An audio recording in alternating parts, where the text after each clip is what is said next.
Hey fuckers, I've been playing a lot of Fallout 76 recently. I mean, how could I not? It's the only video game with my best friend Raider Psycho. I'm sick of hearing your name everywhere I go. Fuck off! He's my best friend. Fallout 76 is a game with a bad reputation that precedes it. It's a huge online multiplayer world set in a post-apocalyptic West Virginia, where you start out with nothing but a party hat and end up shooting at a giant bat dragon with a laser in no time. I haven't really played any other Fallout games before this, so when it came out and I heard the overwhelmingly negative reviews, I'll admit, I passed on the game initially, but Fallout 76 has improved and changed and adapted to what the fans want. But is it enough of what the fans want?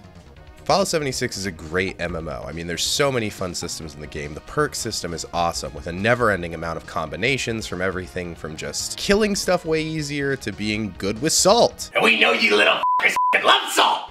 The camp system gives you a little ownership over this barren wasteland, and in an Animal Crossing kind of way, you work hard to gather collectibles and rare items that you can display at your camp for people to pay no attention to as they run furiously looking for your vendor. Fallout 76 has quickly become my personal favorite teddy bear collection simulator. Appreciate the work I've put into them all. I have the fucking sloth. I am a golden god! Collectibles in this type of game to impress your friends or strangers who happen across your camp is a great incentive to keep exploring the wasteland. But then you have toxic players that abuse systems like the display cases to duplicate items. And boom. They disable it. For a month. Hello, darkness, my old friend.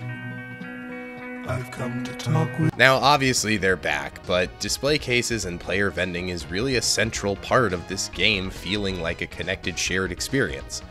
And it doesn't help that Bethesda communicates with their fan base about as well as this guy. Now, the in-game vending machines allow you to play out your wildest fantasy, being an unlicensed gun salesman in West Virginia. Having a camp and having people visit it's an awesome feeling. Having people grab a guitar and start jamming or setting off some of the cool items you bought in the atomic shop. Little things like this make it really feel like a more rewarding experience because this game does have some incredible users.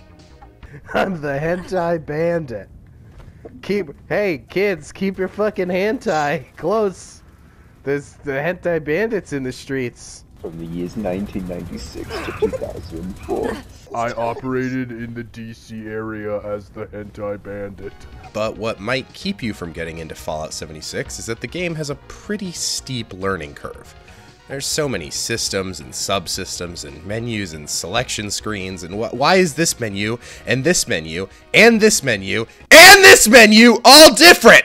Why are the menus different? Not to mention all the forms of virtual currency this game has. You of course have caps, but you also have legendary script, gold bullion, pioneer scout badges, overseer tickets, Pleasant Valley claim tokens, normal tokens, Mr. Fuzzy tokens, and atoms. This is insane. I mean, what if you played Monopoly and they were like, well, sure, yeah, you can buy Park Place, but you can actually only buy Park Place with place points or park bucks, and you can only get those by landing on a railroad, and you can only cash those in 15 times a day, but you need 600 to reach the goal, but to cash them in, you need claim clams, which you can only get by logging in and redeeming your Flavortown Express vouchers, which you only get by fucking yourself in the eyes with a Black & Decker drill! But you only have 2 little wet, tight eye sockets, so you better respawn them once a week, baby. It's a grind, bro. Strap in! If those were the rules to Monopoly, you'd tell the thimble to go fuck itself. Fallout 76 is a game built on the promise of they'll fix it eventually, and this is frustrating as a player, as I've only been playing the game since Wastelanders, and there's things I've been dying for them to add that have posts on Reddit going back years. It makes you want to get upset, it makes you want to lash out, it makes you want to tweet at Bethesda that they're cowards.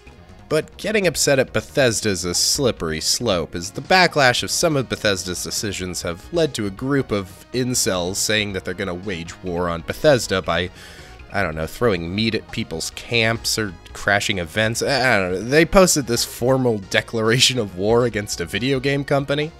I mean, think about the world right now. Think about everything that's going on in the real world. The riots in the streets, the people protesting, the police brutality. And then imagine you decide to wage war on Bethesda.